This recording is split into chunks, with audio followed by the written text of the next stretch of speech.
Различные конденсаты содержат более или менее одинаковые компоненты, конденсаты, матрицу, непрозрачные фазы, такие как металлы и сульфиды, богатые кальцием и алюминием включения и так далее. Однако разные конденсаты выглядят совершенно по-разному. И здесь я хотел бы дать довольно краткий обзор различных групп кондритов и того, как они выглядят.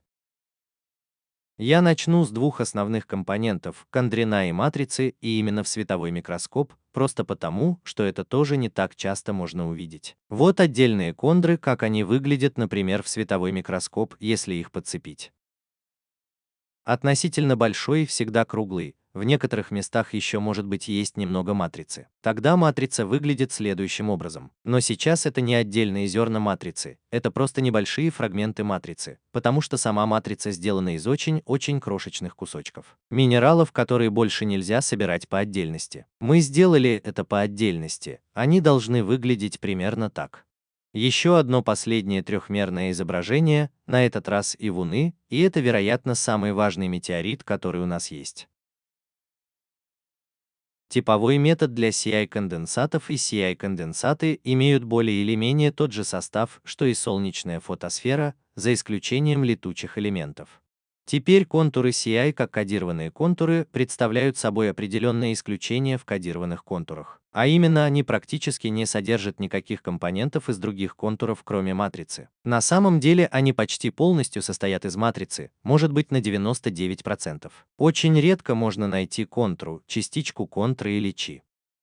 Вот как все это выглядит, когда смотришь на него в высоком разрешении. Все очень мелкозернисто, так что вот здесь внизу шкала 10 микрометров. Очень маленькая, там есть гнезда магнетита, возможно вторичного, оксиды, сульфаты. В остальном все силикатное, в основном оливин, пироксен и так далее. Тогда давайте посмотрим на коллигенный контрит, который, возможно, можно было бы назвать таким типичным, то есть по внешнему виду. Потому что он состоит из оксидов, сульфатов и других соединений, в основном из оливина, пироксена и т.д. Итак, мальчик, давайте посмотрим на коллигенный контрит, который, возможно, можно было бы назвать таким типичным, то есть по внешнему виду, потому что так же выглядят и остальные. И здесь мы сразу же узнаем все кондры, так что вот кондр, вот кондр, вот кондр, и так что продолжайте. И между ними, конечно, матрица здесь, весь этот тонкий королевский материал. Тогда как яркий – это изображение с электронного микроскопа, яркий – это всегда металл. Это Z-контрастное изображение, то есть атомный номер. У железа атомный номер намного выше, чем у магния, кремния, он рассеивает больше электронов, поэтому он всегда белый. Мы также можем видеть, что кондроны имеют структуры с таким ядром и такой оболочкой вокруг него, в которой, возможно, больше непрозрачных фаз. Здесь есть много разных вещей.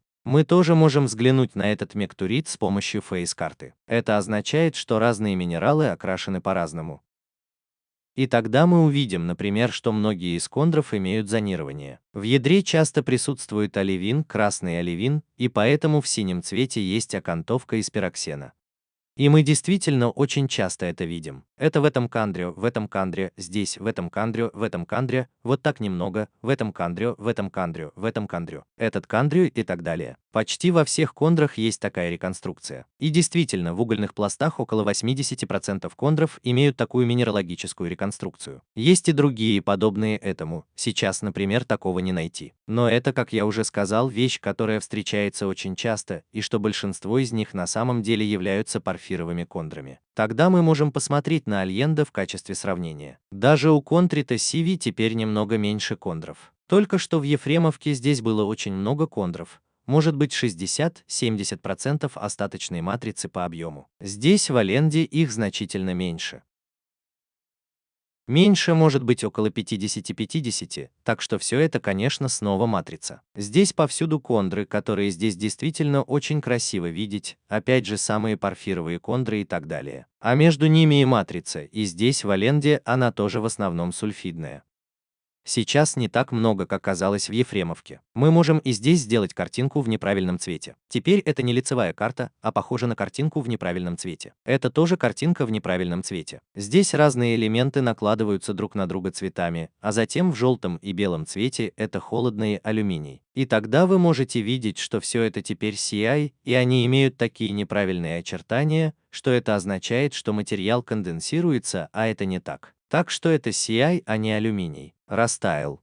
Это тоже очень типично, а все остальные здесь просто кондрашки. Тогда это ЧК метеорит, ЧК и ЧК образуют клан, так что у них есть определенное сходство. кондры одинакового размера, химически они немного похожи. Однако здесь вы можете заметить, что вы почти не узнаете кондров. Так что здесь есть кондры, но их всех нелегко увидеть. Это происходит потому, что у больных СК несколько более высокий, часто более высокий патологический тип, единственный среди кодифицированных, в данном случае 4. То есть метаморфически отпечатанный, ткань начинает перекристаллизовываться, и кондроны начинают терять свою собственную структуру в процессе. Здесь, конечно, тоже есть металлы, но уже значительно меньше. Как я уже сказал, это более однородная структура из-за этого метаморфического наложения. И здесь в CK5, то есть еще более метаморфическом, мы практически больше не видим хондр. Мы можем пойти и сказать, может быть это хондра и так далее, но это скорее предположение, чем то, что там действительно есть на самом деле. Я мог бы кое-что сказать. Так что, может быть, если бы такой металл все еще можно было увидеть здесь, можно было бы сказать, может быть, мы где-то здесь были хондрой, а потом это как-то прошло. Но ткань почти полностью перекристаллизовалась, включая и металл или что-то в этом роде. Да, вы можете увидеть здесь еще и такое легкое металлическое кольцо, может быть кондрё, или что-то в этом роде. В Мерчисоне это теперь SM-кондрит, он принадлежит новой маленькой Камкоу, кондры как отличительный признак, намного меньше, может быть около 150 микрометров в среднем. Но здесь вы также можете увидеть много кондратов. Здесь повсюду вы видите кондры, а между ними снова более мелкозернистая матрица, и CMs часто также бывают второго типа. Это означает, что они были очень сильно изменены на западный. И в результате матрица также очень увлажнена, в ней очень много филосиликатов, серпентина и так далее. И если мы немного увеличим ее, то увидим, что очень типично для CMs, у них всегда такая очень густая пылевая оболочка вокруг кондронов. Так вот такой кондр. А потом вот такая пыль, которая тоже увлажнена, часто лежит вокруг этого канде, так что и здесь тоже. А потом вот эта пыль вокруг этого канде. Совершенно типичные характеристики именно в этом контрите. И как я уже сказал, в результате гидратации водянистого изменения многие кондроны также трансформируются. И тогда получается очень волокнистая ткань, которая получается из этих филосиликат. Вот тут сакондрит, как я уже сказал. Камкоу маленький, здесь кондроны тоже очень маленькие, что-то около 150 микрометров, но не такие гидратированные, это Ко3. Вы можете видеть, он полон кондронов, так что везде очень маленькие, обычно есть и большие, как здесь, но все заполнено с кондра в этом СА. Здесь почти ничего не видно. Что очень интересно в этом особом куске, так это то, что сверху есть еще корка расплава. Так выглядит корка расплава, когда ты видишь ее тонким слоем на пластине. Тогда есть еще один клан, это CAR, CHCB. Вот КРС, которые являются КРС, вы можете очень хорошо различить кондров. Они снова намного больше, чем здесь кондр. Здесь кондр, конечно, здесь наверху кондр. У них иногда бывают такие концентрические кольца из металла. В целом КР также характеризуются тем, что в них очень много металла внутри кондра. За пределами кондра, как и везде здесь, то есть в матрице, поэтому в КР-кондрио очень-очень много металла. Но ведь и здесь можно снова очень хорошо увидеть матрицу между ними, которая только что была не так хорошо видна. Тогда контуры CH действительно выглядят совсем иначе, чем предыдущие контуры углерода. С одной стороны, конечно, сразу бросается в глаза, что в них безумно много металла. Так что здесь повсюду весь белый материал – это весь металл. Так что в этой штуке полно металла. Вот почему CH означает высокое железо. В других угольных конденсатах вторая буква – это буква типа метеорита. Целые конденсаты часто здесь тоже являются осколками, как здесь. Это то, что откололось на месте, это совсем маленький фрагмент, это тоже маленький фрагмент. Это тоже маленький фрагмент. Это часто такие криптокристаллические кондры. В то время как в большинстве других кондратов, основной вид кондронов порфировый, здесь в основном такие криптокристаллические кондроны, есть такие скелетные кондроны. Так что они действительно выглядят по-другому. Ты думаешь, что они возникли по-другому. Возраст кондрона тоже разный. Возможно, возник в результате воздействия на КР кондрита. Поэтому, возможно, эти родственные земли относятся к КР кондритам. Поразительно, здесь тоже есть чи. Это чи, он круглый. Это похоже на КР кондрит. И это на самом деле то, что этот чи снова был расплавлен. Может быть, образовались другие кондры или что-то в этом роде. Так что это действительно особый вид кондрита. И то же самое можно сказать и о CBS. Здесь тоже безумно много металла, даже больше, чем в ЧС, но Че уже был прощен. CBS пришли позже. Так что весь этот белый материал здесь, весь металл. Но есть также кондры или кондры, осколки. А потом есть и осколки других метеоритов. Ну, это не кусок СВ, это может быть кусок ХР или что-то еще. Так вот, это то, что здесь есть как проект, как лампа, как инопланетный тип, как ксенолит. И матрицу здесь практически больше не увидишь. Так что если вы видите здесь матрицу, которая очень тонкая между отдельными компонентами, то это часто бывает. Очень сильно водянистый, измененный, и вы больше не можете различить в нем отдельные минералы. Значит, это были крупные кристаллы, а потом мы перейдем к обычным кристаллам. Ты снова видишь гораздо больше кристаллов, и это также одна из особенностей обычных кристаллов, то, что в них безумно много кристаллов. Когда ты смотришь сюда, все сплошь покрыто кристаллами, один рядом с другим. А это волосяной кондрит, там тоже очень много металла. Все это металл. Волосы означают высокое содержание железа, и, соответственно, в этих волосяных кондритах можно найти действительно очень много металла. Кроме того, очень трудно найти матрицу, потому что она также встречается очень редко и очень тонкая между отдельными компонентами. Крис, в ней почти нет угловатых хондритов. Это L-кондрит тоже примитивный, то есть типа 3, и здесь снова очень много-много кондра. Один кондр здесь рядом с другим, некоторые очень близко друг к другу, так что это не кондр, а вероятно составной кондр. То есть они столкнулись и прижались друг к другу. Вот кондры и так далее. Так что и здесь видно, что они просто переполнены кондрами. В этих обычных кондритах на букву L меньше металла, но и здесь, следовательно, меньше железа, но и здесь видно некоторое количество металла. Это снова L3, 8, это уже так легко метаморфизуется, но и здесь все еще можно увидеть очень много кондрен, а также некоторое количество металла между ними. Ты, конечно, можешь посмотреть на карту лица, которая выглядит следующим образом, даже с обычными кондриптами. И ты можешь попробовать посмотреть на эти зонированные кондры с оливиновым ядром и пиксеновым краем. Ты тоже найдешь их здесь, например, или здесь, или здесь. Значит, они уже есть. Но ты также можешь видеть, что они встречаются значительно реже. Например, здесь их нет. Или тот, вероятно, тоже нет. И в самом деле это тоже отличительный признак. Обычные контуры, которые могут иметь только те, которые существуют, или контуры там зонированы только наполовину, по сравнению с закодированными, где их было больше всего. Тогда ты можешь посмотреть на L5, то есть на один из гораздо более высоких петрологических типов, и ты не увидишь никаких кондров. Так вот, эта структура была настолько изменена в результате метаморфозы, что любые кондры, которые когда-то были там, больше не существуют. Тогда вы в основном видите еще оливиновые шпаты, полевые шпаты или что-то еще, конечно, и немного металла там. И если ты пойдешь дальше и посмотришь на L6, то увидишь еще меньше. Ты мог бы пойти и сказать, да, может быть здесь когда-то был и так далее, но это, конечно, все, что нужно. Слоняющийся без дела, на самом деле ничего не видя. Все это полностью перекристаллизовалось, остались только осадки, оливины, пироксен с металлом между ними, но никакой исходной структуры. Более или менее узнаваемый. Потом бакалавр, так что низкий уровень железа, низкий уровень металла, и вы также можете видеть, что здесь это применимо. Там действительно очень мало металла практически по сравнению с N-кондритом в начале. Опять же, потому что это относительно небольшой петрологический тип, вы можете четко видеть кондры повсюду или фрагменты кондратов. Опять же, это очень типично для обычных кондритов, это просто очень. В нем много кондратов и почти нет матрицы. И, наконец, еще к анцатитовым кондритам. Ты видишь это в первый раз. Здесь есть много кондров, которые ты можешь очень хорошо идентифицировать здесь. Там снова очень много металла, это тоже эх. Буква Х здесь тоже означает привет. Так что мы тоже видим там очень много металла.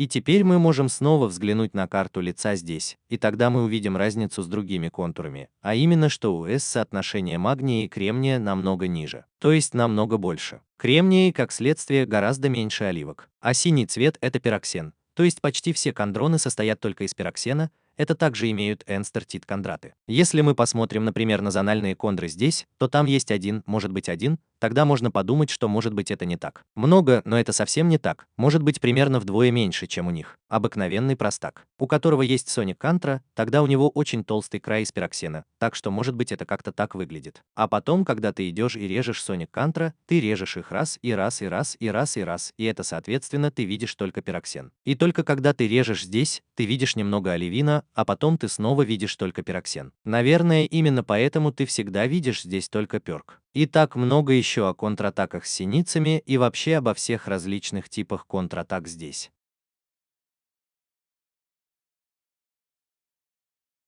Ты видишь, компоненты всегда в некотором роде одинаковы, но на самом деле существует большой диапазон того, как выглядят эти метеориты. Во-первых, из-за петрологического типа, то есть он вторичен по отношению к материнским телам, а во-вторых, из-за того, что они собраны вместе и собраны в виде кондронов, которые, скорее всего, представляют собой разные резервуары, из которых они состоят. Метеориты образовались. Так что это зависит от того, как выглядят разные элементы управления. Очень интересно и даже очень наглядно посмотреть на структуру метеоритов в 3D. Для этого нам нужен аппарат микрокомпьютерной томографии, компьютерная томография, и внутри него находится вращающийся элемент. На этот поворотный стол мы помещаем образец. И когда мы просвечиваем образец рентгеновским излучением, с другой стороны на экране затем делается снимок. Затем образец поворачивается на 360 градусов, и таким образом получается может быть 3000–4000 отдельных снимков. Из всех этих снимков вы восстанавливаете объем изображения метеорита. И это то, что мы видим здесь. Это стопка изображений, и мы практически движемся сквозь эту стопку изображений. То, что ты видишь, это то, что есть, или то, что ты видишь здесь, это изображение, в зависимости от плотности разница. Эти материалы, железо, металл, имеют очень высокое поглощение и в основном сначала темные на исходных изображениях, но затем инвертируются здесь. То есть все светлые точки, которые мы видим здесь, например, здесь, в этом кадре, так что все эти круглые объекты здесь или здесь тоже. Или вот это все кондры. Внутри все яркие объекты, так что вот это, или вот это, или вот это, все это металлы или сульфиды. По аналогии с картинкой, отдельные элементы здесь называются вокселями. Взявшие в руки то один, то другой квадратный или кубический элемент с определенной длиной края, с разрешением обычно около нескольких микрометров. Может быть от 2 до 5, 6, 7 микрометров. На что ты можешь посмотреть здесь? Например, на то, как может быть вот здесь в этой контре у тебя вдруг появляется большой металл, а потом ты продолжаешь проходить через контру. И вдруг ты его не видишь. Металла больше или непрозрачности в этом кондре больше нет. Это означает, что здесь действительно можно учиться. Здесь снова есть кондрес, только в нем мало металла, внезапно появляются отдельные маленькие металлы, или здесь тоже. Ты действительно можешь исследовать здесь в этом в 3D, сколько на самом деле возникает непрозрачности. Например, в кондрене. Что не происходит в 2D, потому что, возможно, ты врезаешься в кондре в 2D. И там есть металлический кондрин, но он лежит глубже, тогда ты этого не увидишь. Тогда ты действительно сможешь увидеть это в 3D. То есть ты действительно сможешь увидеть здесь структуру метеорита, распределение различных компонентов. Ты можешь пойти туда и разделить это дальше, чтобы ты мог лучше видеть отдельные компоненты. Так что здесь на странице у тебя теперь есть то же изображение, что и на томографии. Вон там, только контины показаны темно-серым цветом, матрица светло-серым. Это аленды и снова вот металл в виде светлой бочки. И здесь вы снова видите, что в начале или в этой контраде время от времени есть немного металла. Или здесь в этом начале вы видите только металл. Потом вдруг появляется немного кондре, потом снова только металл. Так что вы действительно можете посмотреть, много ли сейчас в кондре металла или мало, сколько металла в нем или во всех из них в основном сульфид, сколько сульфида в матрице. Сколько в кондре металла, сколько в кондре. В основном сульфид, сколько сульфида в матрице, сколько в кондре. Как выглядят кондры, насколько они велики. Кондратов на самом деле есть и так далее. Тогда ты можешь пойти туда и разделить отдельные элементы на части. То есть ты вытаскиваешь этот метеорит, поворачиваешь его в синий цвет, это все матрица. И затем на следующем шаге ты можешь убрать всю матрицу один раз, а затем вытаскиваешь здесь в зеленом цвете только оставшиеся кондры. И ты видишь у некоторых кондров вот такое желтое кольцо, и все это желтое, вот это. Так вот, здесь также можно увидеть, как сульфид распределяется по всему металлу, по всему метеориту здесь, как распределяются отдельные кондры и так далее. Ты можешь видеть, например, здесь, что отдельные кондроны часто имеют сульфидную оболочку или, возможно, несколько таких оболочек, но другие кондроны не имеют. Как будто у вас там две популяции. Популяция кондона без этой сульфидной оболочки, оболочка, вторая с этой сульфидной оболочкой. И на последнем этапе вы все еще можете пойти туда и создать стереографическую картинку. Для этого тебе сейчас нужны красно-зеленые очки, иначе это не будет выглядеть особенно впечатляюще. Если ты наденешь красно-зеленые очки, может быть, тебе стоит потратить полминуты или минуту, чтобы немного осмотреться здесь. Как только ты это сделаешь, ты снова поймешь, что здесь, например, в том месте, где есть кондры, есть как раз те самые кондры, и снаружи эта оболочка сделана из серы. У них должно быть был другой процесс зарождения. В первый раз, конечно, должно быть было так много всего. Возможно, тоже пришел к этому позже, поэтому у него есть эти концентрические оболочки, то есть двухступенчатое развитие, которое вы можете увидеть здесь. А затем, наконец, на самом последнем этапе. Ты можешь создать еще один фильм, в котором ты снова будешь в стереографической проекции, в котором ты на самом деле здесь. Из-за этого метеорита.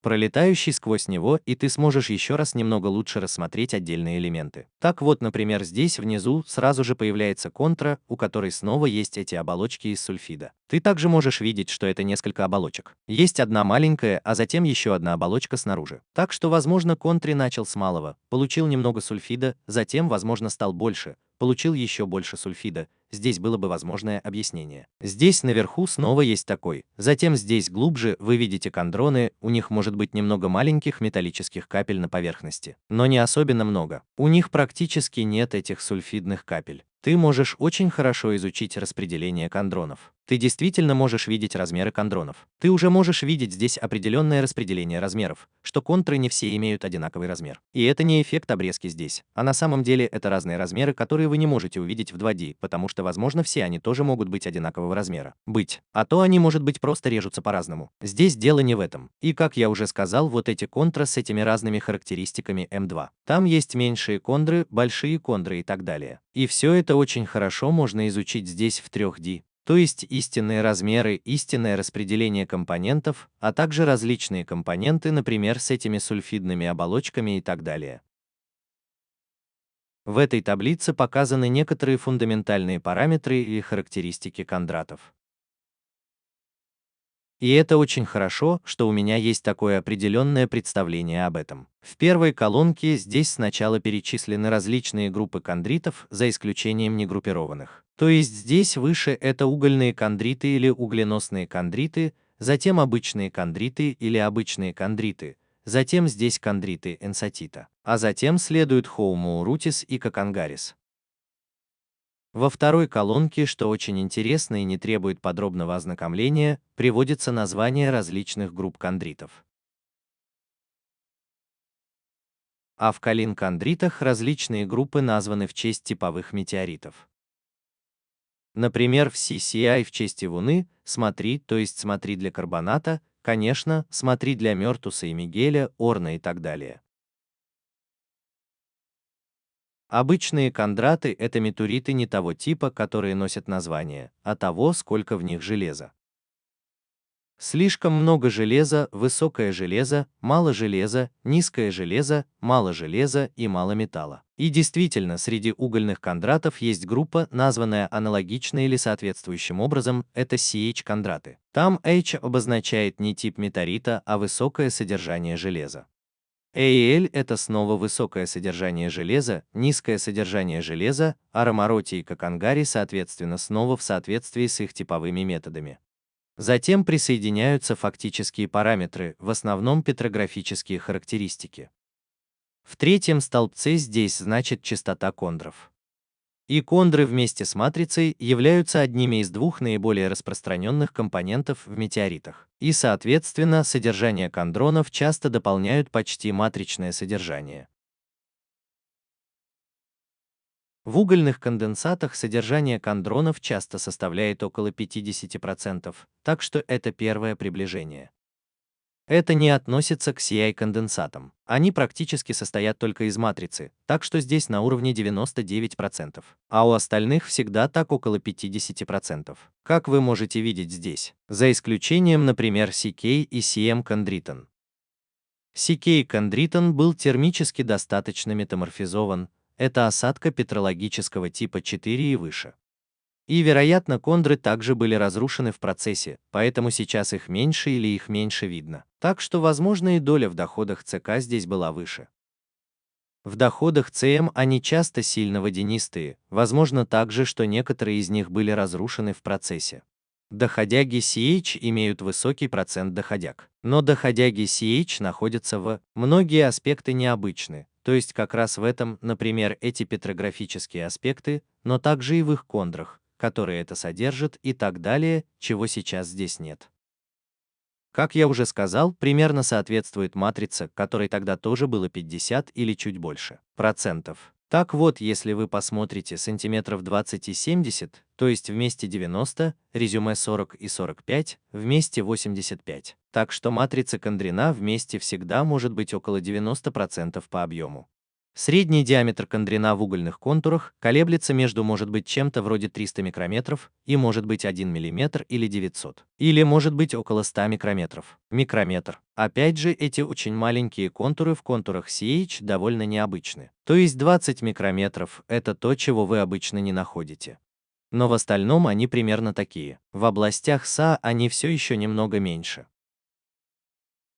Причем в сантиметрах это, возможно, немного более устаревшее значение. Так что это может быть и здесь, может быть 150 микрометров. Затем ЧИС, кальций, алюминий. Богатые включения также имеют очень низкое содержание. Из этого следует, что кальций и алюминий как элементы очень редки. Они примерно на порядок меньше, они часто на порядок меньше, чем магний и кремний. И, соответственно, их содержание примерно на порядок меньше. Даже немного меньше, потому что, конечно, кальций и алюминий также содержатся в кондрах и в матрице. И, соответственно, как я уже сказал, Ди очень редки, чаще всего в кондратах CV, их всего 3% или может быть 4%, цифры там немного колеблются. В остальном обычно ниже 1%. Да, может быть раз в 1,2% по объему. Определение D частоты также не совсем простое. Обычно это ниже 1% по объему, за исключением случаев сердечно-сосудистых заболеваний. А ты видишь металл? Металл в большинстве случаев ниже 5% по объему. Исключение здесь один раз кар, там немного больше. И затем очень четкое исключение CH и себе, но они характеризуются большим количеством железа. И как я уже сказал, они на самом деле тоже необычная группа. Как правило, меньше, чем 5% по объему. То есть конт и матрица, их коллеги может быть 50-50, крис в основном меньше 1, а металл в основном меньше 5%. На самом деле этого достаточно. В обычных условиях картина выглядит немного яснее, так что кондрон может быть от 60 до 80%. То же самое можно увидеть в N% сатидов и матриц, возможно, составляет от 10 до 15%, очень похоже на то, что было в. Доля N-сет колеблется от 2 до 15%. Так что и здесь матрицы Кондрина являются наиболее распространенными составляющими. Диаметр Кондрина немного увеличивается от 300 до 900 микрометров, от Hell до LL. Чи чрезвычайно редки, обычно ближе к 0,1. Это уже очень оптимистично, обычно это значительно меньше процента по объему. То же самое у энзотитовых контриков, а также у хоумоурутис и кокангарис, многие люди только очень редко чиз. Металл есть, содержание металла падает от NOL к L.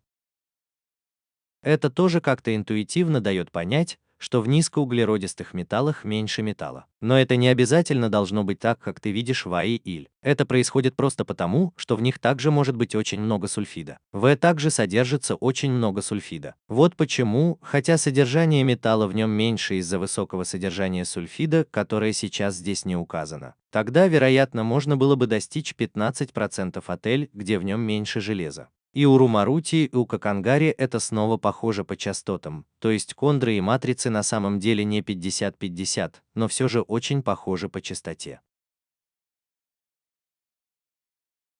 По сравнению с обычными контурами или контурами NZ, в них явно больше кондрина и значительно меньше матрицы. В Румарутисе и Кокангарисе это более сбалансировано. Диаметры конденсата между A и L также увеличиваются от T к L, как и у обычных. И в Румарутисе и Кокангарисе у нас есть диаметры конденсата, которые относительно похожи. Вы также можете посмотреть на это в целом, так что в большинстве случаев кондры встречаются значительно чаще, чем матрицы в целом. Диаметр кондра обычно меньше единицы.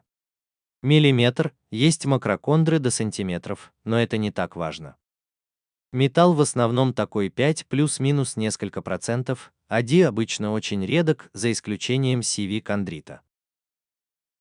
И если ты это знаешь, то на самом деле этого уже достаточно. И тогда, возможно, ты узнаешь такие взаимосвязи, как почему в ЦИ мало, потому что мало кальция и алюминия, тогда это то, что ты должен знать здесь. Тогда достаточно. Матрица контуров чрезвычайно мелкозернистая. Если повезет, может быть 10 микрометров, но в основном микрометры, в некоторых частях даже субмикрометры. Их очень трудно хорошо рассмотреть в высоком разрешении. И когда ты это делаешь, то тебе приходится настраивать аналитику так, что часто ты вообще не можешь определить состав. То есть, когда у тебя есть хорошее изображение матрицы, у тебя просто есть хорошее изображение матрицы, но ты часто больше не можешь по-настоящему различать отдельные части. Там внутри, что, конечно, очень жаль. Поэтому и в дальнейшем я буду часто показывать изображения, которые скорее качественные, чем количественные. Первое изображение здесь – это еще не матрица с высоким разрешением, а просто изображение под микроскопом. И все это отдельные маленькие кусочки, которые были вырваны из матрицы.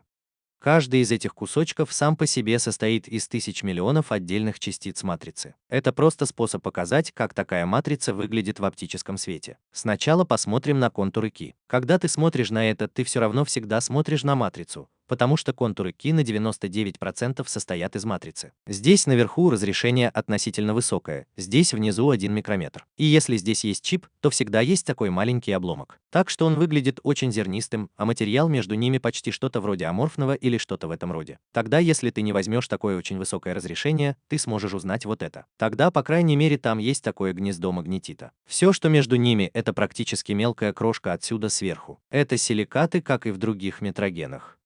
Главное – это оливин и пироксен. Есть еще некоторые оксиды или сульфаты магния, которые также могут быть вторичными. Это ивуна. Ивуна – это тип метеорита, Ci Contrit I означает ивуна. Потому что OG также является относительно известным Ci-контритом, потому что его относительно много. Вы также видите здесь эту чрезвычайно мелкозернистую структуру, отдельные сульфаты кальция, прожилки карбонатов. Хорошо, немного выветрился, это тоже может понравиться. Здесь все время немного высокое разрешение, здесь также есть микрометр, вы видите такой магнетит с такими красивыми кристаллическими гранями. И вы всегда видите этот аморфный материал между ними, и так начало начинается. Кристаллизация тоже какого-то материала, наверное, тоже силикатов. И последний из них алоис. Ты видишь здесь гнездо магнетита, которые действительно очень распространены по всему миру. Они также могут выглядеть как сферолитические. Они могут быть такими мелкозернистыми, они могут выглядеть как что-то вроде корзины для рукоделия, тогда они будут практичными. Тогда CV-кондриты – это теперь не чипсы, это подставка, это тонкое пятно, это можно сразу опустить. Здесь действительно можно различить отдельные минералы, это все оливины, это часто полевые шпалы, как я уже сказал, это зерна оливина. Аленде, от которого исходит это изображение, аленде – это метод, который имеет очень большие матричные зерна, одно из немногих. Так что зерна матрицы могут быть размером 10 микрометров, конечно, их тоже можно отлично измерить. Но между ними, что между ними, это уже становится сложнее. Это снова отчасти похоже на аморфный материал или что-то еще. Светлые могут быть сульфидами. Макоя здесь очень похоже. Здесь тоже очень много оливина, но что-то вроде содолита или чего-то в этом роде. И опять же сульфиды. Очень похожий здесь вигарана, там тоже есть такой оливин с сульфидом посередине, так что он действительно окружен. И здесь в Леобиле он снова выглядит так же. Это снова контрит CV, но на этот раз это действительно обломок, а не тонкий слой. И там очень хорошо видны отдельные минералы. И там действительно очень хорошо видно, что это отдельные пластинки минералов или что-то еще, которые просто как бы вплетены друг в друга. Осадок или конгломерат.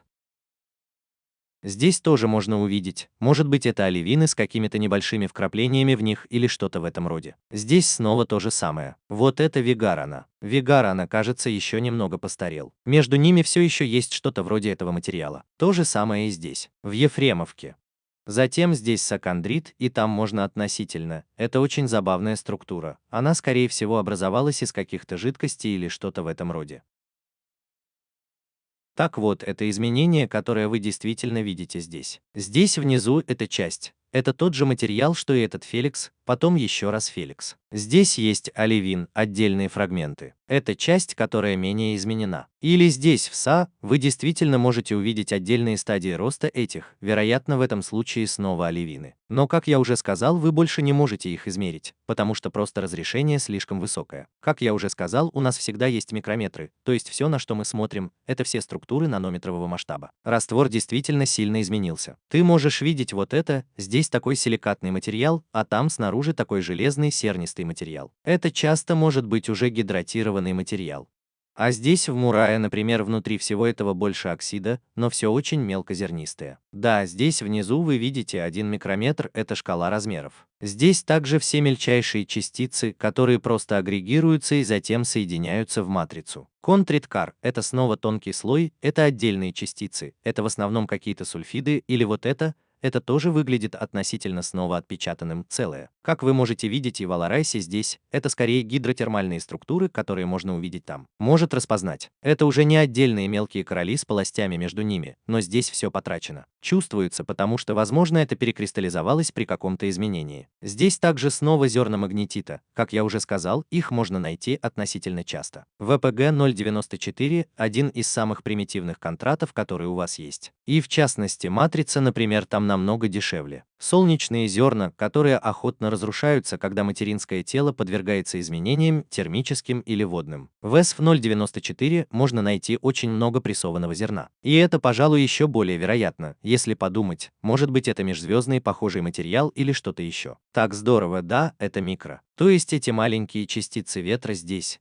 Это все микрометры мельчайших пылинок. Как я уже сказал, их сейчас невозможно проанализировать. Если я все время показываю, что они не поддаются анализу, это наполовину верно. Ты можешь использовать просвечивающий электронный микроскоп, и тогда ты сможешь все это очень хорошо проанализировать. Плюс тогда ты больше не сможешь отображать их в таком виде, потому что эти ПМ просвечивающий электронный микроскоп, они имеют разрешение всего в нанометрах. И ты больше не видишь всего этого. Но тогда можно делать очень красивые и очень хорошие анализы. Так что если я больше не могу анализировать это, я буду делать это здесь, когда ты имеешь дело со вторичным электронным микроскопом или со сканирующим электронным микроскопом. Это для сравнения. Если я скажу, что у нас есть вот эти чипы, мы их разбиваем, тогда можно сказать, что да, возможно, все, что вы видите в виде мелких гранул, это просто если вы их разбиваете. Вот почему здесь есть земные породы, вот как выглядит гранит. Определенно не тот, кого нужно вытаскивать. С таким базальтом можно подумать, что если это базальт, то базальт тоже не такой зернистый. То есть несколько зернистостей, которые вы можете увидеть в этих сколах, которые я показал, тоже могут образоваться в результате разрушения. Все еще может быть так, что полируя тонкий слой, вы, возможно, немного окисляете полировочную пасту из алюминия. И это именно то, что здесь. Вот как это выглядит. Так что, возможно, если бы вы узнали эту структуру, вы бы посмотрели на алюминиевую пасту. Так что это очень хорошо, чтобы посмотреть на это. Потому что это такая пыль, которая образуется в результате экспериментов, то есть, или еще больше пыли, которая образуется в результате экспериментов, но сейчас это не совсем так. Много сходства с этим. То, что вы на самом деле наблюдаете здесь. И это, как я уже сказал, должно дать лишь небольшой обзор того, что вы вообще знаете о том, как выглядит матрица метеоритов. Метеориты традиционно или классически делятся на очень много групп.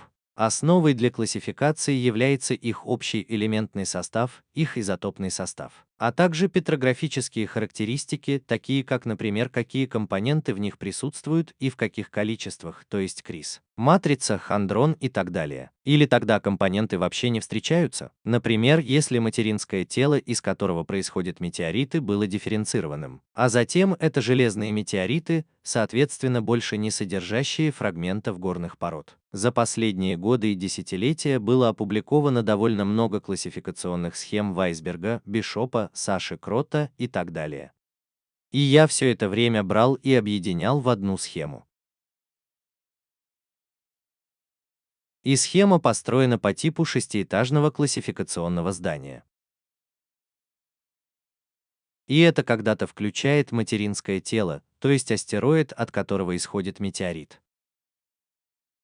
который был недифференцированным, возможно, находился на первых стадиях своего рода дифференциации, так что уже был очень горячим, но еще не полностью дифференцированным, а затем дифференцированным. Затем есть суперклассы, затем есть классы, клановые группы и подгруппы, которые разделяются на подгруппы. Вещи могут различаться по химическому составу, по петрографии и так далее. И я сейчас хочу пройтись по этому дереву классификации, начиная с недифференцированных материнских тел. Практически существует три различных типа материнских тел недифференцированных. Первый. И это недифференцированные, что означает, что компоненты в этих недифференцированных телах все еще находятся в своей первоначальной форме. То есть объекты, которые там находятся, контры, крис, матрицы и так далее, были сформированы в протоплантальном диске. Это означает, что когда мы исследуем это вещество, мы действительно смотрим на протоплантальный диск и на то, какие процессы в нем происходили. Вот почему они представляют особый интерес. И это все условности. Из них потом будет несколько классов: коллаген, рядовой и энстатит-кондриты. А потом еще есть ромарути и кокангари. Среди кодированных кондритов здесь есть важная группа кондритов CI, которые имеют тот же состав, что и Солнце, поэтому они репрезентативны для Солнечной системы. И также используются в качестве эталона, например, в геохимии. Тогда есть кланы, например, CAM-CoO, в которые соответственно входят CM и Co-групп, которые имеют определенные родственные связи. Например, их размер группы очень похож. Это может быть родственная страна. А также КВГ как один клан, а затем еще клан CAR, который включает CH и CB. Затем есть еще подгруппы, например, восстановленные CV и две окисленные группы A и B. И у CBS есть еще две подгруппы. Буквы, так что C всегда обозначает колику, здесь обозначает C, здесь обозначает колику. И эти буквы всегда обозначают тип метеорита у коллигеровских контритов, так что только у коллигеров. И все эти типовые контриты перечислены здесь слева. То есть и Вуна для Си, например, или Ренан для Са. И так далее. Только для ЧЕС там H означает высокое железо. Это заимствование из обычных контральта, там есть Хел и LL, и это означает высокое железо, низкое железо и низкое железо, низкий металл. И точно так же в контральта Новой Зеландии есть H, высокий и низкий металл. И как следует из названия, у них просто разные пропорции металла.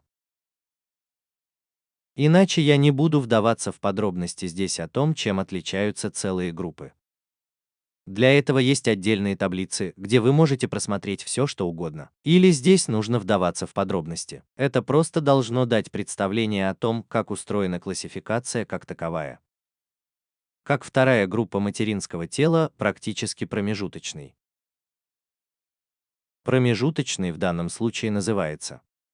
Вот это, или их еще называют примитивными контратаками.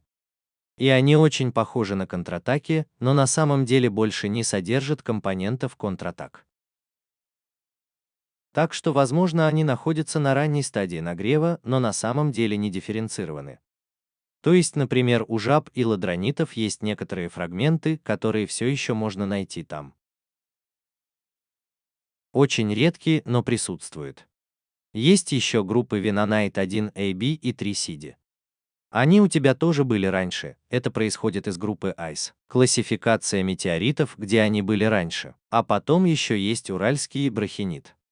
Даже уральский, например, содержит много оливок, много пироксена, выглядит немного, почти как кумулат или что-то в этом роде. Также подвергается, возможно, ранним стадиям какого-то термического расплавления. Процессы или что-то в этом роде, но на самом деле не дифференцируется. У нас также есть изотопы кислорода, которые движутся по наклону 1, то есть независимо от массы, что на самом деле не соответствует дифференциации или чему-то подобному. Вот почему этот промежуточный тип.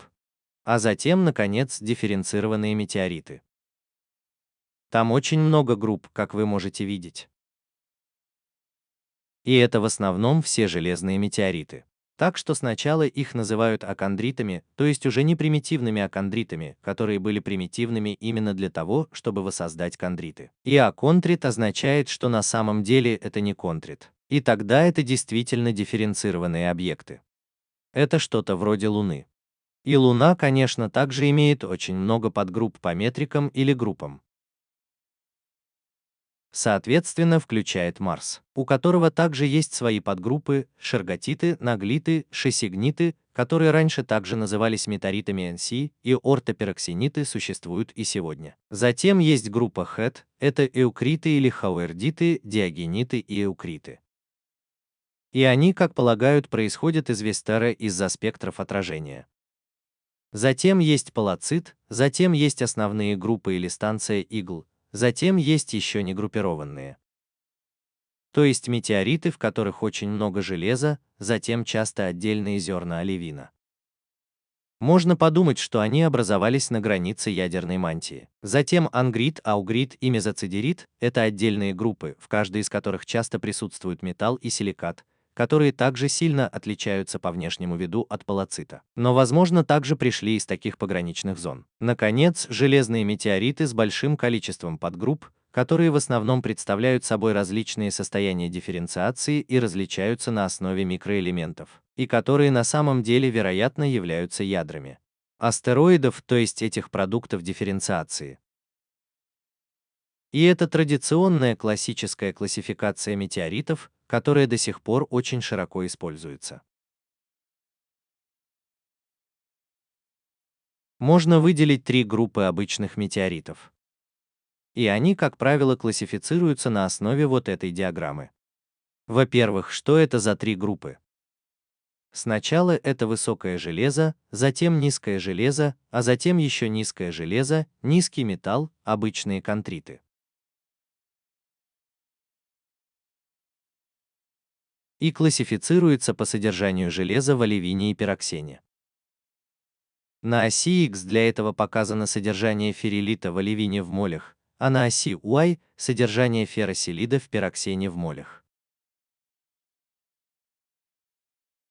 Здесь измеряют оливин и пирксен в кондрене, или в случае более высоких петрологических типов, именно в оливине и пирксене, которые вы найдете здесь. Первое, что может вызвать некоторое раздражение, это то, что при низких уровнях огнеупора и ферросилида высокое содержание железа является обычным контриком, а при высоких уровнях огнеупора и ферросилида обычным контриком. Низкое содержание железа, а лоу металл обычные контратаки. Это уже правильно. Во-первых, похоже, что с высоким содержанием железа и низким содержанием железа в этом направлении меньше железа. И это тоже так, и именно в балке. В балке меньше железа, чем в балке. Но в то же время в том же направлении конденсаты становятся более окисленными. То есть у обычных кондратов ЛЛ, хотя в них меньше железа, больше этого железа, чем в ФО, потому что они более окислены. То есть в них меньше железа, но оно окислено, и по этой причине огненный и ферросилид также являются плати соответственно выше. И это объясняет, почему ЛЛ-кондриты, хотя нас и не зовут, находятся здесь, на этих высоких уровнях. Сейчас, когда вы смотрите на обычные кондриты, у них очень разные петрологические типы. То есть они могут переходить от типа 3, то есть практически без изменений, к типу 6 или, возможно, даже к типу 7, где они очень сильно термически, то есть метаморфически сформированы. И это также можно увидеть, если поставить здесь точки, что от метритена при, скажем, если бы у него был высокий петрологический тип, то все оливки и пирксены лежали бы очень близко друг к другу. Однако, если это тип 3, например, то среди прочего оливины и пирксены могут быть неравновесными, что типично для метеоритов, и тогда их может быть немного повсюду.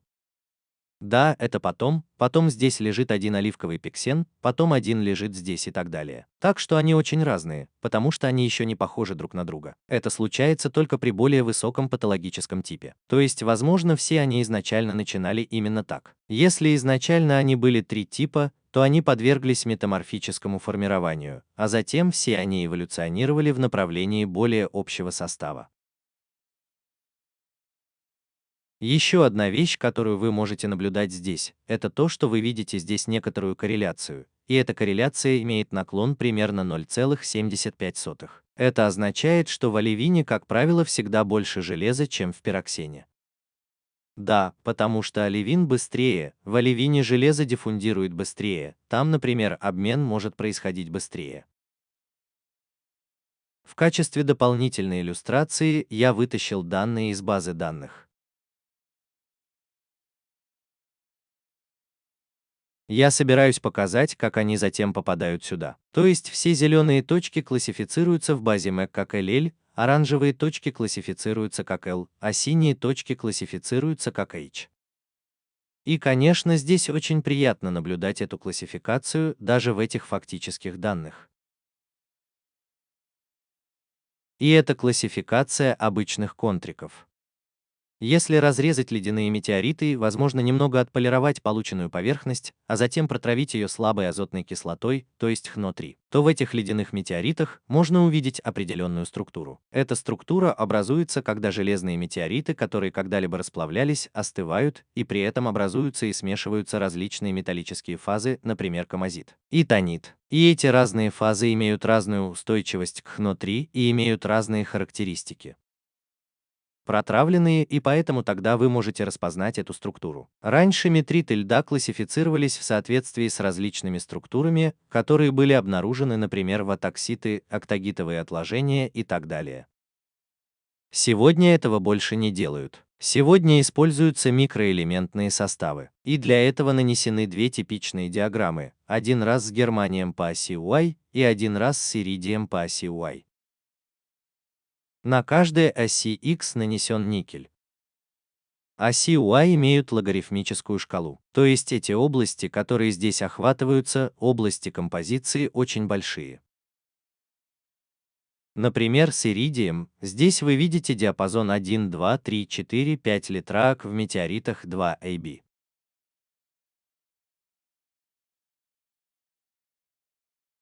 по которому состав иридия здесь может варьироваться. Подобные высокие вариации можно увидеть, например, в 2F, в третьей степени и так далее. В германских композициях вы также видите высокие вариации, так что они не так высоки, так что, например, здесь в 4A вы видите более высокие вариации. Но в большинстве других вариации выше, чем в других. Здесь поменьше. Эти вариации вращающихся элементов возникают в результате фракционной кристаллизации. А затем из-за коэффициентов распределения возникают вот эти различия. Концентрация. Теперь часто метеориты с очень большими вариациями здесь называют железными магматическими метеоритами, а другие немагматическими. Конечно, это различие в некоторой степени бессмысленно, потому что все ледяные метеориты когда-то растаяли. Ты просто должен знать, что это различие существует, но само по себе оно тебе действительно не нужно. Раньше на диаграмме также использовались 1AB и 3CD в качестве метода, то есть 1AB. Примерно здесь и 3CD примерно здесь. А на другой диаграмме 1AB будет лежать здесь, а 3CD возможно в этом диапазоне. Но сегодня они больше не обязательно отображаются на диаграмме, так как они больше не попадают под A-контуры и относятся к ледяным метеоритам, а теперь фактически относятся к примитивным аконтритам. И это то, как сегодня классифицируют ледяные метеориты в соответствии с их содержанием микроэлементов, которые могут иметь здесь очень большие площади. Очень интересно взглянуть на статистику того, какие типы метеоритов на самом деле присутствуют в наших коллекциях. Это показано здесь, на этой круговой диаграмме, сделанной с помощью базы данных Medball. На первой круговой диаграмме видно, что большинство метеоритов происходит из недифференцированных материнских тел. Более 90%. Это примитивные материнские тела, у которых нет ни ядра, ни мантии. Такие материнские тела, у которых развилась ядерная мантия, это дифференцированные материнские тела. И промежуточные метеориты также относятся к этим дифференцированным, потому что метеориты, которые классифицируются как промежуточные, происходят из пограничной области ядерной мантии, где оба этих материала были смешаны, образуя металл, и кремниевый материал присутствует в этих интермедиях. Тогда давайте сначала посмотрим на дифференцированные метеориты. Мы видим, что большинство из них здесь – это городиты, эвкриты и диогениты, которых также называют хрдами и которые, как полагают, пришли с Весты. Это все мантийная порода, то есть силикатная порода, силикатный метеорит. И другие силикатные метеориты, мантийные породы – это ангриты и абриты, то есть около от 2 до 3 третей. Четверть дифференцированных метеоритов представляют собой материал мантии астероидов. Ядерный материал, железные метеориты – это скудная четверть. И промежуточными здесь являются палациты и мезоцидериты, то есть меньше всего.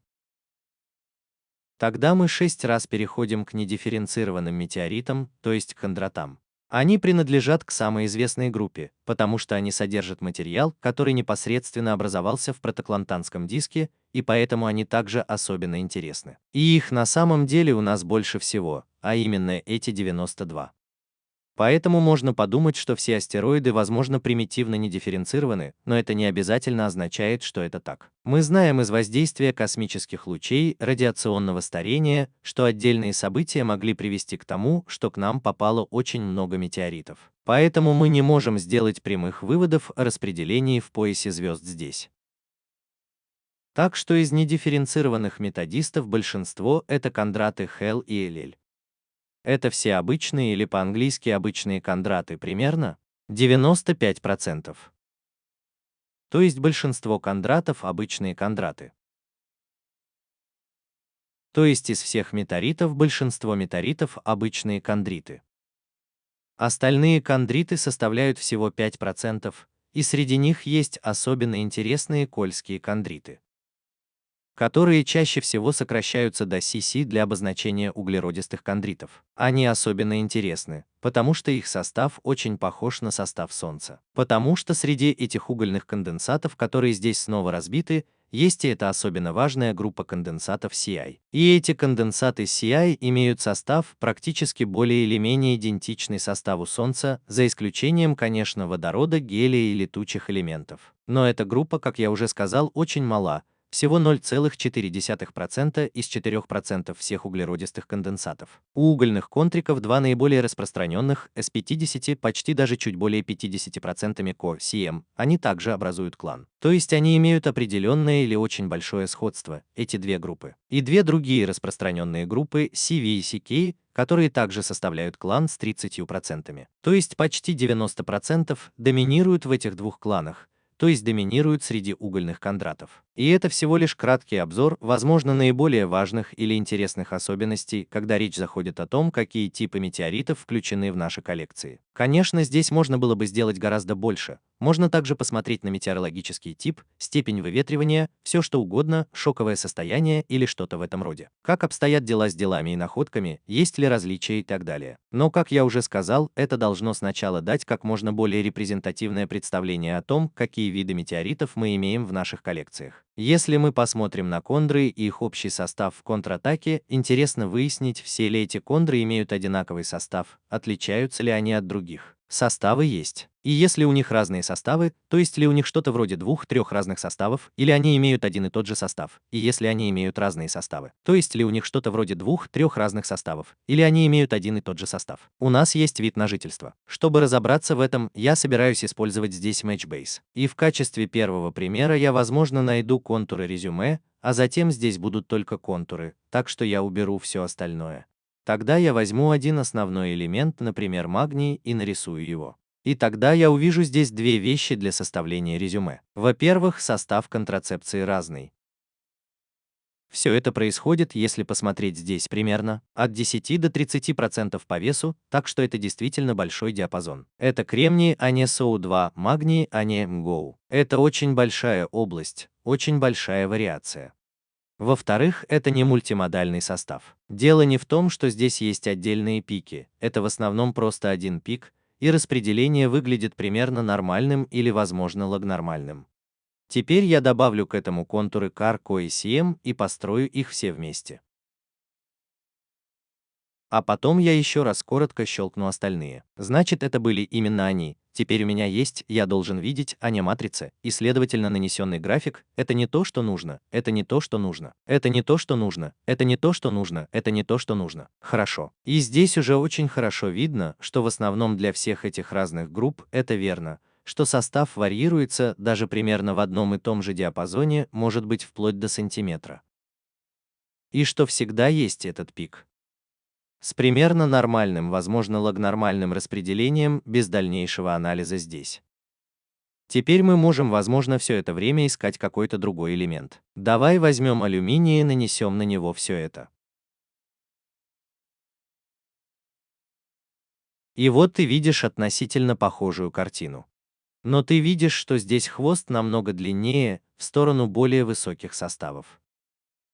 Во-первых, здесь снова есть разница, может быть от 0 до 5%. А потом здесь снова есть состав. Если я немного увеличу масштаб всего этого, то можно увидеть, что при более высоких концентрациях алюминия здесь есть еще несколько контров. То здесь, возможно, получился бы мультимодальный состав, хотя это, пожалуй, уже слишком много. У тебя определенно есть пара кондронов с высокой концентрацией алюминия. Сейчас нам, конечно, нужны все эти штуки, мы должны как-то попытаться объяснить это потом. И здесь, возможно, можно сказать, что в эти кондры был подмешан тугоплавкий материал, может быть что-то вроде ЧИС. В случае с магнием вместе. Осадки.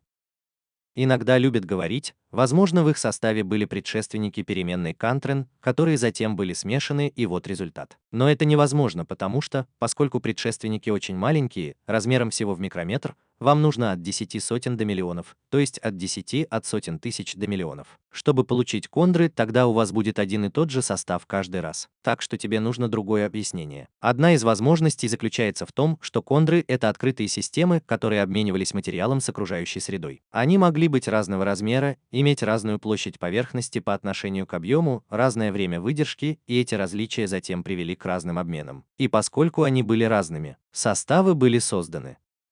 В любом случае важно здесь, в этом сюжете и в этом выводе, что кондры имеют различия или имеют различия в содержании. Их состав, который является унимодальным, то есть имеет только один пик, и что распределение V примерно от нормального до логнормального.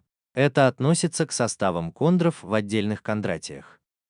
Если мы посмотрим на отдельные кондры и их редкоземельные образцы, то увидим, что эти редкоземельные образцы, как правило, плоские, нефракционированные. И это то, что показано на этой диаграмме. Сейчас это выглядит немного дико, потому что в общей сложности нанесены образцы 400 контуров. Давай посмотрим на это немного подробнее. Итак, это график категорий, на оси Х показаны категории, в данном случае это редкоземельные элементы. На оси Y нанесена концентрация, нормализованная контром CI. Здесь важно то, что ось UI имеет линейный масштаб. Редкоземельные элементы часто отображаются логарифмически, потому что различия, фракционирования, например, между тяжелыми и легкими редкоземельными элементами очень сильны. И это именно то, чего вы здесь не видите. Между тяжелыми и легкими редкоземельными элементами нет сильного фракционирования. Но закономерности, как правило, с очень небольшими отклонениями, но сами по себе действительно относительно плоские. И это то, что мы обнаруживаем здесь. Редкоземельные образцы кондрена плоские. К тому же слегка обогащен до CI, так что CI здесь на 1. То есть в целом обогащен примерно в 1,5 раза. Это означает, что в первую очередь, когда речь шла о плоских тех же самых землях, материал, из которого были созданы щита, не был фракционирован. Это не может быть материалом, который, возможно, возник в большом расплавленном теле, на более крупном подошвенном теле, где затем произошло перетаскивание материала. Имеет. Если бы это произошло, мы бы наблюдали нечто подобное на Земле, где есть закономерности, которые либо выглядят так, либо наоборот выглядят так. А это не так, все они плоские. К тому же они слегка подпорчены. Это может указывать на то, что кондроны или кондроны в целом содержат более высокотемпературные компоненты. Поэтому можно ожидать, что преломляющие те же самые Земли там также будут обогащены. Но это не значит, что сейчас это будет в основном химический материал, который мы наблюдаем там, который сам часто имеет дробные узоры, которые затем, возможно, будут унаследованы здесь, мы не наблюдаем. Соответственно, вы можете наблюдать это у некоторых контра, но обычно этого не происходит. То есть вклад в ЧИС здесь не мог быть слишком высоким. Предположим, что нас могли бы заинтересовать некоторые дополнительные детали или что-то в этом роде. Тогда мы могли бы зайти в базу данных компонентов и выбрать здесь, и скажем, возможно, CI, CV и T. Выбери график категорий здесь внизу. Из редкоземельных элементов тоже уже выбран, мне просто нужно построить график. И тогда я вижу редкоземельные элементы из резюме контуров здесь синим цветом. Это компоненты, поэтому в легенде написано C, который все еще в синем, все еще в оранжевом, это контуры резюме, которые затем выходят из него. В синем это объем. Опять же, сразу видно, что они, как правило, все очень плоские. Может быть, некоторые из них, которые очень сильно поднимаются здесь спереди, узоры, причем некоторые элементы, по-видимому, не были измерены. И, возможно, тогда это мог быть кондон, в котором были заключены определенные чи. Есть образцы чи, которые очень сильно обогащены в легких палаточных почвах. Так что это было бы то, что мы могли бы обнаружить там. Так что если мы хотим посмотреть на детали, мы, конечно, можем еще раз посмотреть на все различные метеориты здесь, на безумной базе. Главный вывод здесь в том, что редкоземельные скопления, как правило, плоские. Поэтому материал, который был получен из отчета, вероятно, был примитивным, так как он также был нефракционированным. И он, должно быть, был слегка обогащен преломляющими компонентами. Метеориты очень сильно различаются по изотопному составу кислорода. Вот что мы показали на триисотопеновом кислородном графике. Триисотопеновый график, потому что здесь показаны три изотопы. На оси X дельта 1816 ОУ, а на оси Y дельта 1716 ОУ. То есть вот так вправо, соответственно, вот так вниз, он становится все богаче на 16 ОУ. И поскольку 16 ОУ самый легкий изотоп, также говорят, что в зависимости от направления вправо или даже сверху вниз, все становится легче в кислороде. Если мы сейчас немного посмотрим на диаграмму, то я сначала нарисую еще один или еще раз покажу, где именно находится Земля. Лежит. Это будет примерно здесь. Так что примерно здесь будут Земля и Луна. Это не так хорошо видно здесь, соответственно здесь во вставке, вот это примерно на месте Земли и Луны. Первое, что ты видишь здесь, это вот эта линия земного деления. Земля и Луна лежат точно на этой линии, они почти идентичны. И остальная фракционная линия означает, что все породы или другие запасы, а также озера, реки или что-то еще, что вы можете идентифицировать на Земле, лежат на этой линии. Почти все, не все, есть исключения. Но в остальном все они лежат здесь, то есть дробящиеся вдоль этой линии из-за кинетических эффектов, например. И эта линия имеет наклон около 0,52. Сейчас есть другие более крупные планетарные тела, Марс, вещество Вистера, Хиды, породы которых также подверглись фракционированию практически на материнском теле. И поэтому также лежат на линии 0,52, но параллельно. На Землю. Значит, они немного разные. Значит, Марс находится примерно здесь, так что не сильно смещен. Это был бы Марс и Хиды. Возможно, они лежат здесь. Так что смещен немного дальше вниз, тогда лежит Веста. Но все они лежат на этой земной линии фракционирования. Поразительно, что контритеры CI все еще лежат здесь. На линии земной фракции. И поскольку в остальном считалось, что контриты CI идентичны Солнечной системе, мы, конечно, всегда считали, что контриты CI имеют одинаковую изотропию кислорода во всей Солнечной системе, и, следовательно, именно тогда в том числе и Земля. Потому что CI контрит. Лежи на той же линии, что и Земля здесь. Они оба лежат на той же линии здесь. И поэтому ты подумал, хорошо, Земля тоже имеет состав ранней Солнечной системы. Затем с помощью зонда ты измерил солнечный ветер и обнаружил, что Солнце по своему составу находится здесь внизу. То есть примерно в -60, -60. И прежде всего не на этой земной линии фракционирования, а на линии с наклоном примерно 1. Линии также известны как, например, Антком для углеродистого конвита, линия безводного смешивания, линия Йодана-Тилли. Есть разные линии Янга-Рассела, есть разные названия для них, склоны тоже немного разные. Это не то, о чем мы сейчас говорим. Солнце определенно здесь внизу, а затем есть эта линия здесь, с этим уклоном 1. На этой линии сейчас очень много угольных контуров. Так вот, например, контуры CV, контуры CO, контуры CM и так далее. Они все лежат там. Это означает, что вы можете взять изотопы кислорода для классификации. Это тоже делается. Это классификационный признак. С другой стороны, в случае CV-контриков, вы это прекрасно видите, они охватывают довольно большой диапазон, почти от -5 до 5 промилле. То есть в целом от почти 10 промилле. И это довольно много. Так что не похоже, чтобы каждая группа метеоритов имела очень-очень четкую изотопную сигнатуру кислорода. Не компоненты. Если бы ты сейчас посмотрел, например, на отдельные контуры в CV-контритах, то и здесь они охватывали бы более широкий диапазон. Как и сами CV-контриты. И то же самое относится и к ЧИС. Это еще один компонент, в первую очередь кодированных компонентов, который находится в этой зеленой зоне намного легче и на 16% богаче по изотопии кислорода, чем угольные конденсаты.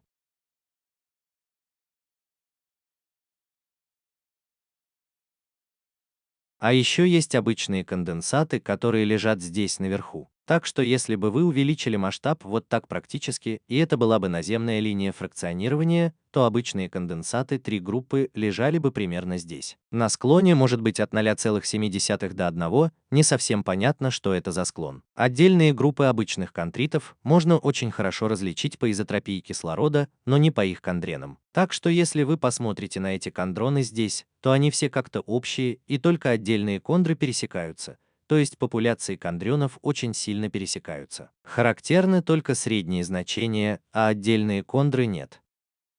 Смысл этого еще не совсем ясен. И затем есть еще один компонент, который находится очень далеко отсюда. И это такие астросиликаты, их иногда называют или что-то в этом роде. У них есть изотропия. Плюс 150 промилле. Интересно, они действительно лежат, так сказать, точно в продолжении этой линии роста 1 где-то здесь. И именно поэтому есть предположение, что Солнечная система началась здесь внизу, а не здесь, как Си здесь наверху.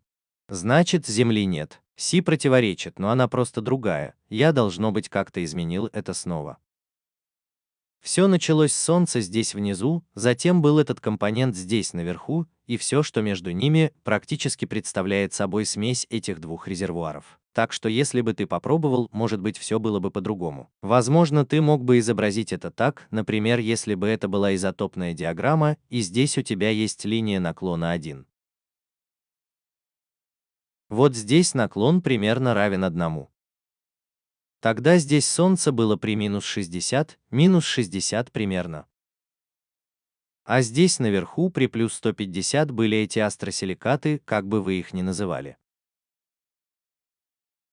А потом здесь материал смешался, и в процессе этого как-то образовались вот такие вот ЧИС, затем вот угольные кондриты. А вот потом Земля, например. А вот Марс, а вот и жилет. А поскольку на Земле тогда было фракционирование, то вот тогда еще образовалась такая вот линия фракционирования Земли с 0,52. А вот и линия фракционирования Марса тоже с 0,52. Это наблюдается и в отдельных, например, в сантиметровых контурах. Если это контуры Коллина, то и в сантиметровых контурах вы видите такую линию. Доминирующая линия — это по сути вот это, а остальные — это такие линии, которые затем становятся вторичными в результате процессов изменения или чего-то подобного. Об этом. И это практически то, что вы можете видеть по изотопам кислорода.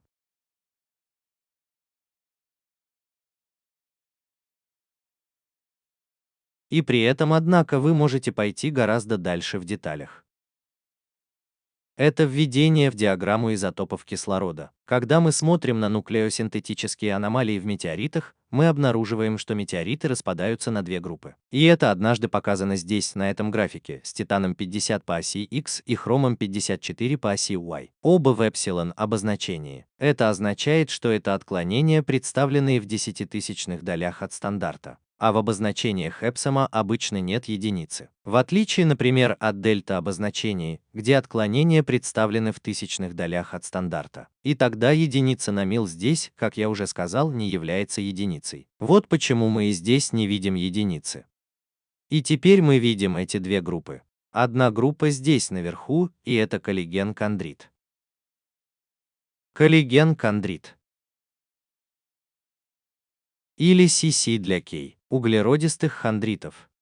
Вторая группа сейчас находится здесь внизу, и соответственно это не углеродистые хондриты. Земля находится прямо здесь в центре, на уровне 0,0. Нуклеосинтетическая аномалия теперь означает, что вы не можете объяснить эту аномалию, скажем, каким-либо массозависимым фракционированием. И классически нуклеосинтетические аномалии объясняются смесью. То есть компонент, который смешивается и тем самым изменяет изотопию. И этот смешанный компонент просто имеет другую изотопию. И часто в качестве этого компонента предполагается пресилярное зерно, которое иногда может иметь совершенно другую изотопию. И этому другому компоненту может понравиться, например, то, что зерна пресс-ланга лежат где-то очень далеко отсюда, то есть очень-очень далеко отсюда. Очень-очень далеко. В углу, не знаю, может быть на расстоянии 100 или 1000 или даже более эпсилон единиц, может быть лежит. Это означает, что есть линия смешения, которая, возможно, проходит где-то здесь. Возможно, она должна проходить здесь, через исток. И если этот компонент будет добавлен сюда, то все остальные компоненты, которые получают эти берсолярные зерна, будут лежать где-то здесь, вдоль этой линии смешивания. И это практически то же самое, что мы наблюдаем здесь. Это означает, что угольные контуры получили относительно большую часть этого компонента брисселана, в то время как эти неуглеродистые контуры получили небольшую часть. И из такого наблюдения можно сделать определенные модели рассмотрения ранней Солнечной системы. Я не хочу вдаваться в подробности здесь, я просто хочу немного обрисовать, что было бы возможно здесь, что здесь рассматривается. Ну, предположим, вот Солнце, а вокруг него протопланетный диск. И затем в этот протопланетный диск извне помещается досолнечный материал. Однако не гомогенизируется по всему диску, а возможно остается только во внешней части диска. Так что только здесь внутри находятся досолнечные зерна. А почему это не смешивается дальше внутрь? Возможно, потому что именно здесь находится орбита Юпитера, а Юпитер считается своего рода гравитационным барьером, поэтому досолнечные зерна не смешиваются дальше внутрь. Это означает, что здесь снаружи диска образуются угольные конденсаты, которые может нести этот пресс. Возьми и положи вот сюда внутри ломтика, вернее вот так, снаружи в ломтик угольные лепешки, а здесь внутри в ломтик обычные лепешки. Это было бы соображением, чтобы объяснить эту примесь здесь пресолярных зерен. Это очень простой график среднего диаметра конденсата в различных группах кондритов. Однако, если мы посмотрим на отдельные метеориты, отдельные конденсаты и посмотрим на кондрины там, то диаметр конденсатов варьируется в более широком диапазоне. И распределение этого изменения размеров примерно соответствует распределению от нормального до локально нормального. Но здесь мы сейчас смотрим только на средний диаметр кондров в разных группах. Так вот, на оси Х здесь нанесены разные метеоритные группы. А на оси Y средний диаметр конденсата. Значит, это график категорий. И он далее подразделяется на кольгенные, обычные инзотитовые конденсаты, а затем еще отдельные группы кондритов здесь, ромарути и кокари. Конечно, есть еще негруппированные, которые здесь не участвуют. Мы также можем сразу увидеть здесь несколько различий и несколько сходств. Например, в кольских кондратиях мы находим самые большие, но также и самые маленькие с длинными диаметрами контуров. Между примерно 900 микрометрами в CV и CK, если мы немного углубимся в детали, и примерно 150 микрометрами в COE-CM. Так что здесь у нас есть коэффициент 6 между ними. CH немного необычен, иначе у нас был бы порядок величины, но реалистичный примерно коэффициент 6, который имеет значение здесь. Эти различия в размерах кондров также означают, что кондры должно быть пришли из их собственного резервуара в сантиметровых долях, а кондры CV конденсат также поступает из другого собственного резервуара. Потому что, очевидно, не было никакой смеси между CV и CM кондрами, потому что в противном случае нам пришлось бы находить маленькие в CV и большие в CM. А это не так. То есть у нас в резюме всегда большие, в резюме всегда маленькие, например. То есть разные резервы для разных групп кондритов. И это очень важное утверждение, которое мы можем взять из диаграммы здесь. Мы также видим, что CV и CK очень похожи, и поэтому их иногда называют кланом. В случае C и CM они также называются кланом, причем, конечно, эти кланы определяются не только размерами кондров, но вы можете видеть, что эти кланы также называются кланом. И, конечно, эти кланы определяются не только размерами кондров, но вы можете видеть, что и это одна из причин, по которой говорят, что, возможно, у них есть определенные основания. Генетические связи, было ли это сейчас на теле матери, или, может быть, с резервами или что-то еще. Обычные кондраты имеют средние диаметры, которые примерно похожи, но, похоже, систематически существуют различия. Кроме того, у L и S есть коэффициент 2 между ними. Так что на самом деле есть различия, которые вы пока не можете точно объяснить. Но, конечно, это должно быть как-то связано с образованием кондрена. То есть какие-то незначительные различия во время образования кондрена, которые вызывают эти различные размеры кондрена. У КС есть кондроны, похожие по размеру на CV и CK, только они немного меньше.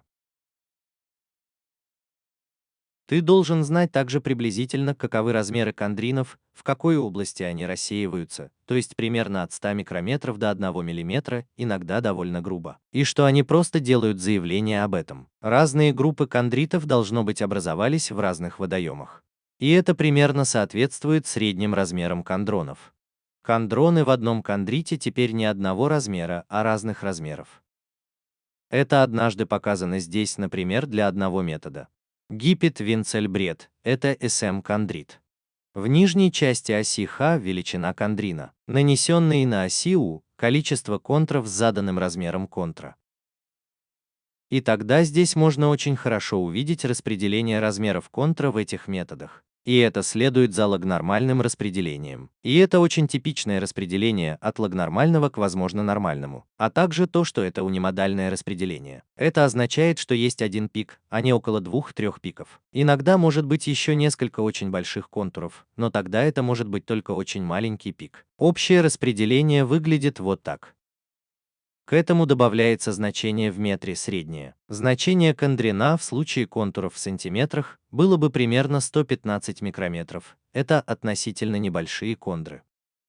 И чтобы еще раз проиллюстрировать, что это относительно типичное распределение, вот еще раз распределение для пары. Обычные контуры на оси X снова диаметр почти микрометр, теперь это миллиметры, так что контры значительно больше, в противном случае частота на оси X будет уменьшена. Ось Y. И вот теперь здесь контрит H4 для контрита L3, контрит L4 и контрит L4 для контрита L3, и контрит L4 для контрита L4, и контрит L4 для контрита L3, и контрит L4, и контрит L4 для контрита L3, и контрит L4 для контрита L3, и контрит L4 для контрита L4, контрит L4. И во всех случаях здесь, во-первых, все это всегда унимодальные распределения, то есть с пиком. И затем они также примерно такие от нормального до возможно логнормального, так что с небольшим перекосом. И это видно по всем контрамаркам. Сейчас существуют разные подходы к объяснению различных размеров контрамар.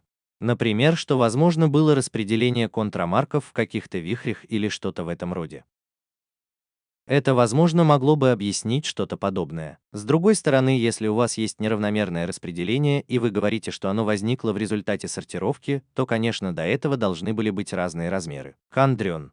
Так что ты просто немного отодвигаешь всю проблему. Другая возможность заключается просто в том, что предшественники кондрена, когда они объединились, маленькие пылинки стали настолько разными по размеру. Или в том, что в процессе плавления, когда образуется кондрен, материал В думал с разной скоростью. Или некоторые контры, возможно, дольше находились при высоких температурах, в результате чего больше материала испарялось и в результате становилось немного меньше. Это все способы, которыми эти распределения были установлены здесь. В любом случае, контратаки в контратаке имеют размерное распределение.